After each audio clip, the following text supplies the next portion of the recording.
Hey everybody, it's me, Laura Lely, back for another video. Thank you for being here. Go Brewers. Let's kick some ass tonight. Let's kick some butt tonight, guys. We're due. We're getting one of these W's. So thanks for being here, and another video about God, Jesus, and I think how we can survive this world. Our manual to surviving this world.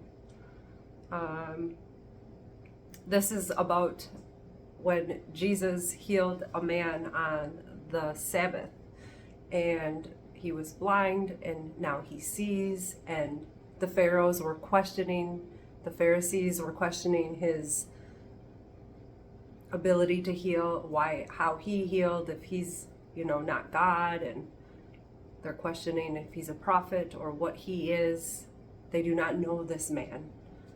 And they think it is a sin to give somebody sight, to allow them to see, because it was a Sunday, so he couldn't heal them. And Jesus was trying to portray back then that the ways in which we were living then, the Bible is a living document that evolves, and people were not evolving and moving on into understanding that God is metaphysical and can heal on any day of the week, even a Tuesday when the Brew Crew is gonna be live in action on a Sunday. I don't mean to be sarcastic, but Jesus's point was,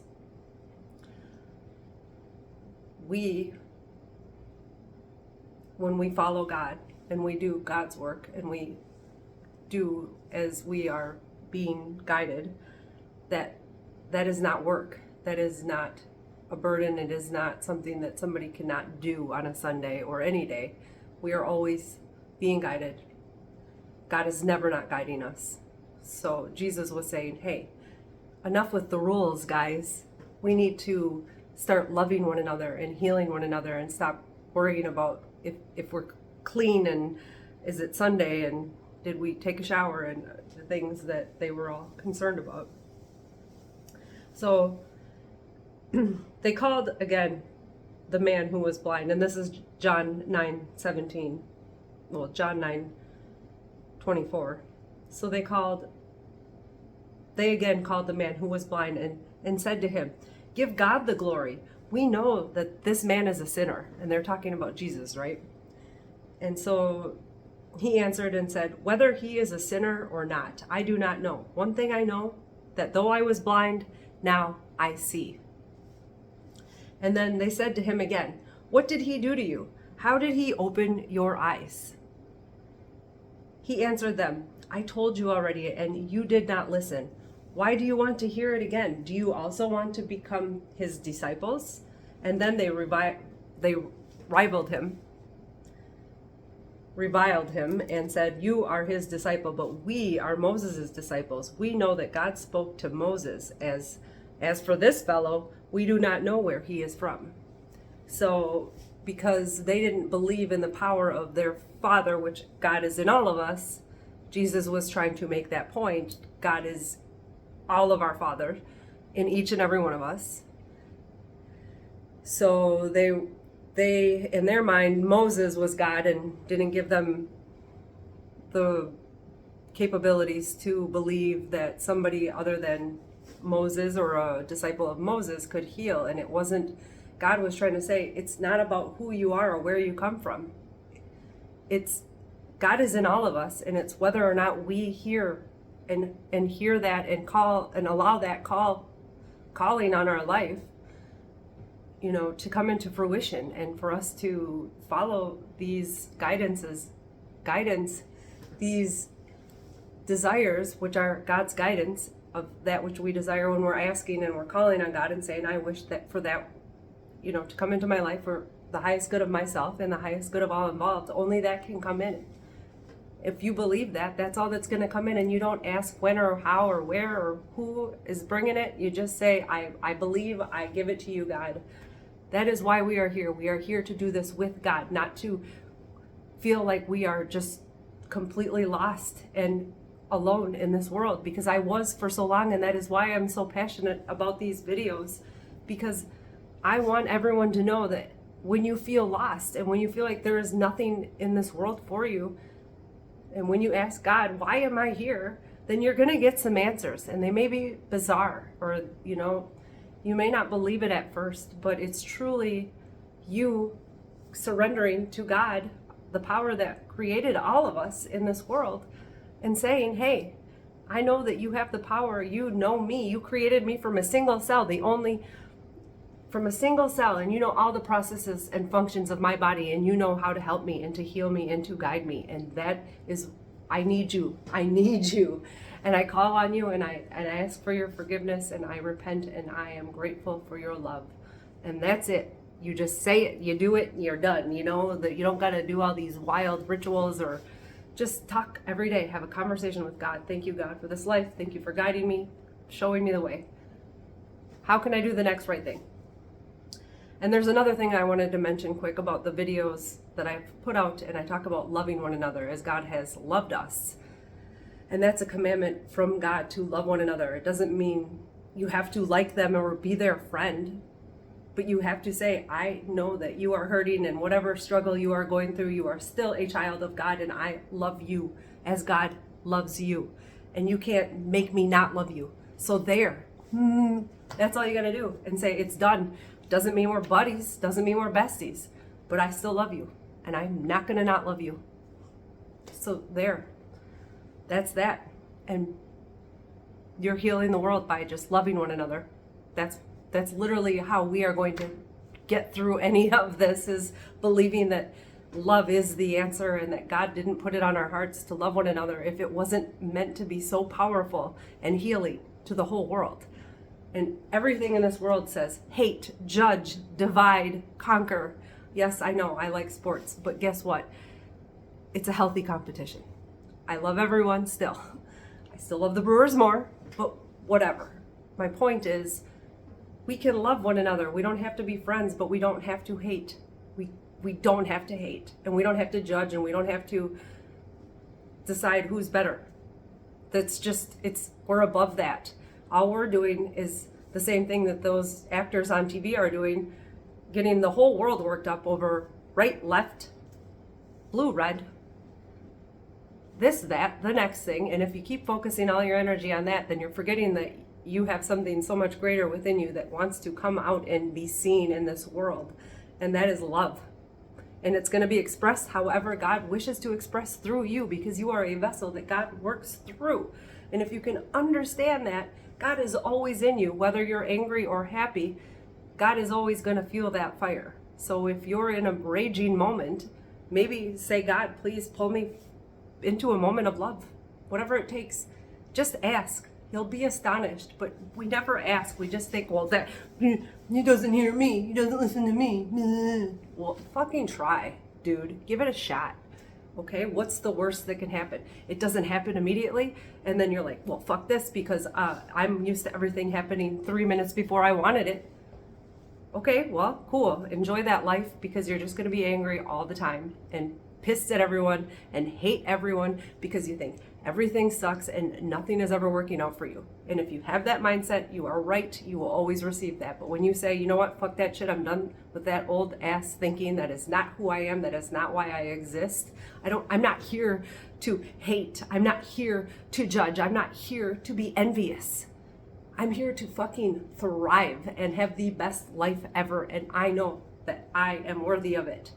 And that is the other part we forget and don't believe. And then we keep thinking, because we don't see the results immediately, well, then I must not be worthy, and I must not be good enough, and I must not be. No, it is what you think it is. If I am worthy of God's love, I am worthy of God's love, period. Not when, where, how. It's done. It is done. Ask and you shall receive. Just let it go. Everyone talks about manifestation these days, but they don't talk about the power behind it. Everyone's just like, well, it's just what you think it is, and it's all your brain. Well, yes, it is, but we are also here in a world that is not what we think it is, and there is powers that are greater than us, that created us, that allow us to survive and have a good life. But if we don't think we deserve it, then we will never see it, because we are not putting out that energy to say, I know I deserve a good life. I know I messed up in the past. I know you forgive me and I'm grateful for that. Please help me to do better and to have a better life. And it doesn't make you a goody two-shoes, and it doesn't make you whatever, any terms that people want to put on you about whatever they want to think about you and your relationship with God, but it's only going to help you and change your life. So if you want to try it, go for it. And if you don't, fine, that's okay too. But don't feel like you are lost and alone and no one is going to help you if you haven't asked God. So don't be a victim in this world where God is just waiting for you to reach out and say, hey, I'm here. Are you here? Are you going to surrender? Are you going to let that shit go so that I can help you make it way fucking better, because that's why I'm here? But you all want to think you got to do it yourself and you think you know the way? Well, if that way isn't working any longer, and it hasn't, or it's worked for up to a certain point and then you lose it and you get it, but you lose it because you're not putting that power of God in that intention and knowing that it is God driving that intention and it is God bringing that intention into fruition. My dude, my sis, what? I'm a little amped up, right? But hey, God gets me fired up. What can I say? Speaking of God and Jesus, the good shepherd, Jesus, the true shepherd, most assuredly, I say to you, he who does not enter the sheepfold by the door, but climbs up some other way, the same as a thief or a robber.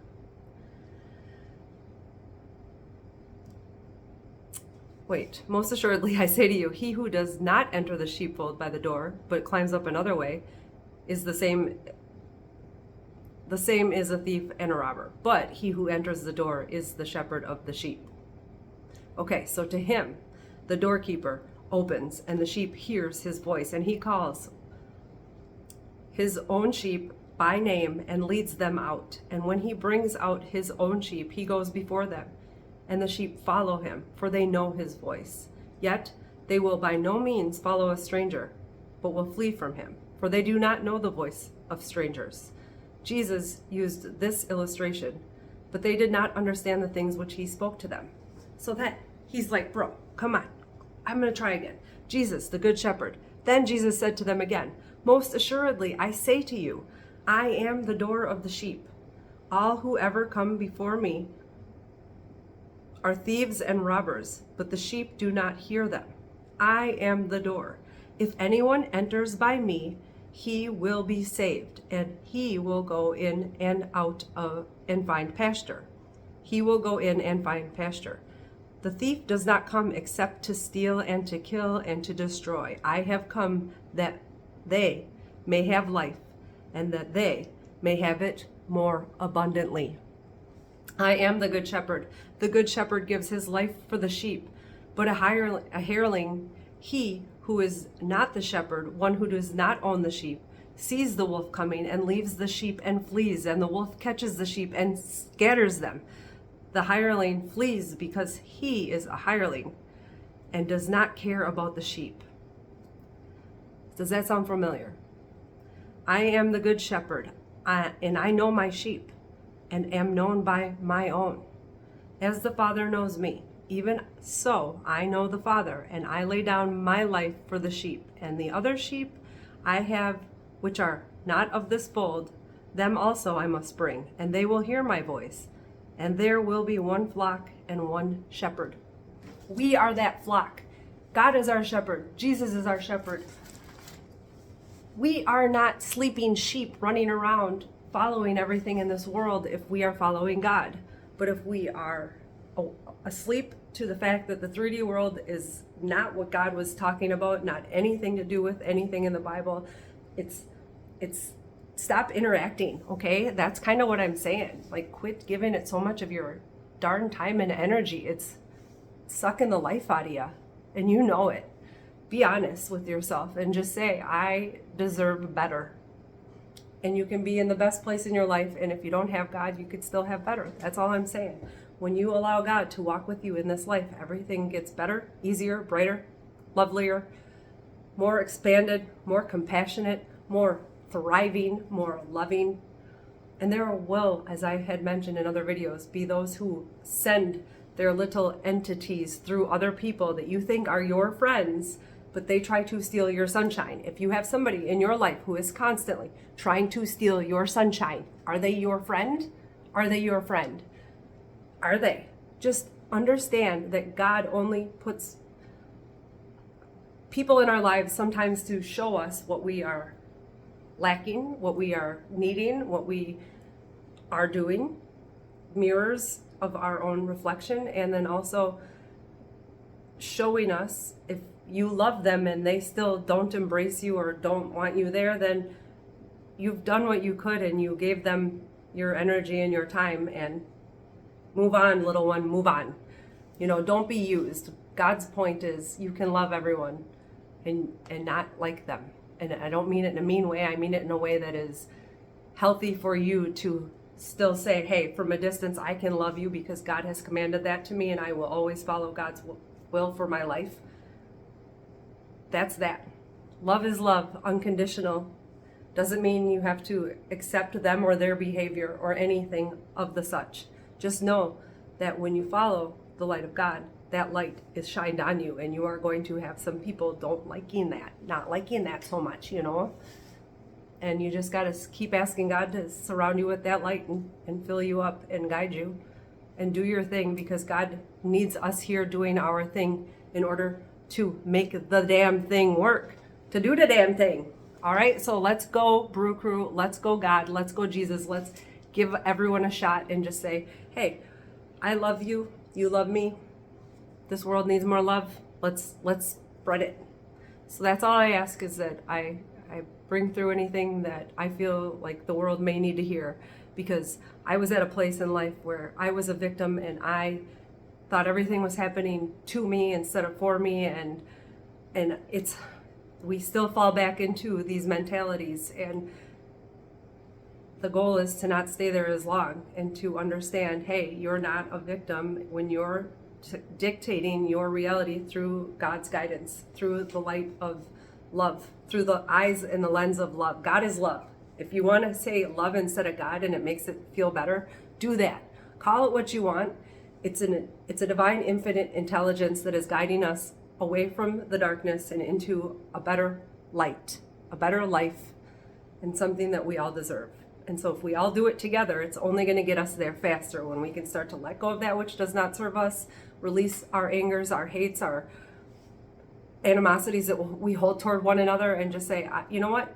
You're right. My life isn't getting better because I'm hating somebody. That's me drinking poison and expecting it to hurt them, and it's not fucking doing anything to them because they don't even know I don't like them. That's that whole thing. When you don't like someone and that other person is unbothered, well, you're only harming yourself with holding that hate. So release the hate, release the guilt, release the lack, give it all to Jesus, ask for it to be healed, ask for God to bring you the life of your dreams. And then just say thank you. Thank you for all the things that I already have, and keep thanking God for that wonderful life that you know is already here, and it's just working its way into fruition. Baby. All right, go Brew Crew. Love you all. Thanks for stopping by. See you on the next one. Love you, mean it. Bye.